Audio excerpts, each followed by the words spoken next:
Vous arrivez en Amazonie la première fois, c'était il y a combien de temps? Une dizaine d'années. Ouais.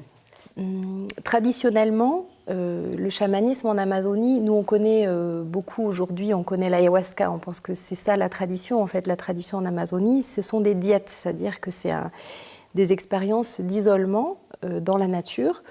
Donc quand on dit faire une diète en Amazonie, c'est tout un processus, c'est-à-dire ça veut dire s'isoler dans la nature, ça veut dire changer son alimentation, donc ne plus manger de produits animaux, plus de sel, plus de sucre, plus d'alcool, plus avoir de relations sexuelles, donc vraiment être dans une disponibilité à autre chose pour découvrir et rencontrer une dimension plus subtile de la réalité.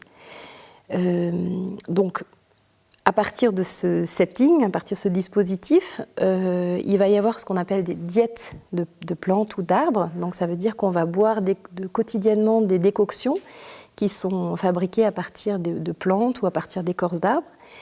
Et puis dans ce processus, il peut y avoir la prise de cette décoction qu'on appelle l'ayahuasca et qui est le mélange entre une liane et puis un arbuste, les feuilles d'un arbuste qui s'appelle la chacruna et qui sont bouillies ensemble pendant plusieurs heures pour donner une boisson un peu épaisse qui vont être données au cours de rituels qui se déroulent la nuit et qui sont extrêmement encadrés par les chamans. Et voilà, donc il va y avoir tout un temps où les personnes vont boire cette décoction. Cette décoction les met dans un état de transe qui provoque à la fois des visions, donc ici on peut parfois appeler ça des hallucinations, mais c'est très important de le distinguer des hallucinations qui sont un terme psychiatrique et qui rendent compte d'une maladie, alors que ce qu'on vit et ce qu'on expérimente quand on prend cette décoction, c'est qu'on a des visions qui permettent une compréhension plus profonde à la fois de sa propre psyché, de sa propre conscience, et puis, j'ai envie de dire, la conscience plus vaste de l'univers. Je m'arrête juste sur ce distinguo que vous faites entre hallucination et vision. Justement, en tant que psychologue, vous connaissez ce que veut dire une hallucination, et ayant le vivant vous-même, en quoi c'est différent en fait?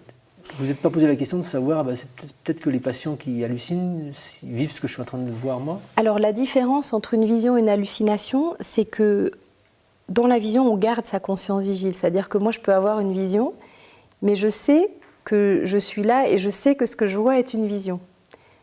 Alors que dans l'hallucination, le patient, la personne, est complètement envahi et il pense que cette vision, c'est pas une vision, que cette hallucination est la réalité. Il n'y a plus de distance. Alors que même dans cet état de transe, il y a toujours une distance entre mon moi qui peut continuer à penser des choses. La conscience est toujours là, en fait. Même s'il y a des visions, même si on peut vivre un voyage intérieur, la conscience, on sait qu'on est en train de vivre une expérience, en fait. Hein, donc du coup, voilà, durant ces cérémonies, il y a cette expérience des visions, mais avec le recul maintenant, je pense que la dimension la plus importante de ce travail, c'est tout ce travail de purge qui peut faire très peur aux Occidentaux, parce que effectivement c'est par des vomissements ou par l'ayahuasca qu'on ingère va sortir du corps en emmenant avec elle des toxines. Et donc ce travail de purge, c'est un travail extrêmement important pour nettoyer notre corps. Et ces vomissements arrivent aussi à un moment donné où la personne vit une transe désagréable et tout d'un coup va avoir une vision où elle va comprendre soit un mode de fonctionnement néfaste, je ne sais pas, on peut imaginer quelqu'un qui est très pris par son travail et qui ne se rend pas compte que ses enfants sont là et tout d'un coup il se voit lui-même dans sa tour d'ivoire, dans ses préoccupations adultes, et il se rend compte que ses enfants sont là à côté de lui et qu'il ne les voyait plus en fait. Et donc cette prise de conscience de manière un peu brutale comme ça, forte, et la personne va se dire « Oh, mais je veux plus ça » et à ce moment-là, il va vomir. Donc il y a tout ce processus de nettoyage à la fois de comportements, de traumatismes qui sont là dans notre psyché, mais aussi dans notre corps, qui vont être évacués au moment de ces vomissements. Donc il y a tout un travail de nettoyage qui va permettre dans le processus de recouvrer notre santé. En fait. Pour moi, cette médecine, elle nous permet de retrouver une bonne santé antérieure à tous les traumatismes, à toutes les pollutions qu'on a pu emmagasiner dans notre corps et dans notre psyché. Voilà. Et là, vous parlez par exemple d'une sorte de la réalisation d'un comportement ou la prise de conscience d'un comportement d'un père absent par rapport à ses enfants. En quoi il y a quelque chose de différent d'aller le faire au Pérou en faisant ces cérémonies très encadrées, très particulières, plutôt que d'en parler à une psy ou un psy à Paris ou en France et de payer une consultation normale sans avoir à s'impliquer de cette manière-là? En quoi c'est différent C'est une très bonne question.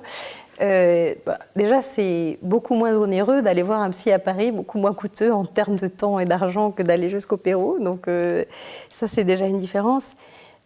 Ce travail chamanique, je ne pense pas que ce soit la meilleure voie. Voilà, je pense qu'il y a plein de façons de se soigner, c'en est une parmi d'autres. Donc c'est possible effectivement de faire ces prises de conscience dans d'autres cadres. Peut-être ce qui est spécifique dans ce travail, c'est que cette médecine, elle va travailler simultanément sur notre corps, sur notre psyché et sur la dimension spirituelle. Alors quand je parle de dimension spirituelle, j'en parle de manière extrêmement ouverte, dans le sens où c'est notre rapport à ce qui nous dépasse en fait, à ce qui est plus grand que nous. Hein. J'en parle dans ces termes-là parce que pour moi c'est très important de distinguer le chamanisme d'une religion. Dans le travail chamanique, on ne demande pas aux gens d'adhérer à des dogmes, à des pensées, à des représentations. On propose de vivre une expérience. Et après, à l'intérieur de cette transe et de ce voyage, chacun va pouvoir le vivre avec ce qu'il est, avec ses propres racines, avec ses propres expériences, avec ses propres croyances. Donc, ça veut dire qu'on peut être dans un cercle où il y a tout ensemble des personnes de confession juive, bouddhiste, chrétienne, voire athée, qui croient en rien a priori, et que chacun vive une expérience spirituelle qui lui convienne, tout en n'étant pas dans du syncrétisme, c'est-à-dire qu'on n'est pas dans quelque chose où on va mettre un petit peu de ci, un petit peu de ça en mélange, et voilà. Donc voilà, ça c'est une dimension qui est vraiment importante pour moi. Voilà. C'est vrai que cette spécificité du chamanisme est quelque chose d'assez curieux parce que dans une grande majorité des traditions spirituelles qu'on a sur cette planète, on vous demande d'adhérer à un dogme plus ou moins rigide, plus ou moins cadrant, mais qui vous propose déjà une vision du monde, une vision de cette transcendance.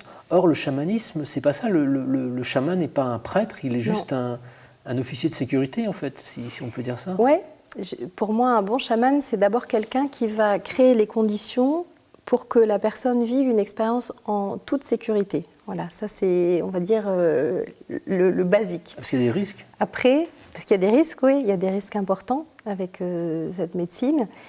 La première, c'est qu'il y a des risques de décompensation psychique, c'est-à-dire pour des gens qui sont trop fragiles psychiquement, il y a un risque, surtout dans une prise répétée d'ayahuasca, dans des centres où les choses ne sont pas suffisamment encadrées, il y a des risques de décompensation. Donc c'est très très important qu'il y ait un discernement important qui soit fait avant de décider de faire ce genre d'expérience, pour savoir déjà si on est capable psychiquement de vivre cette expérience.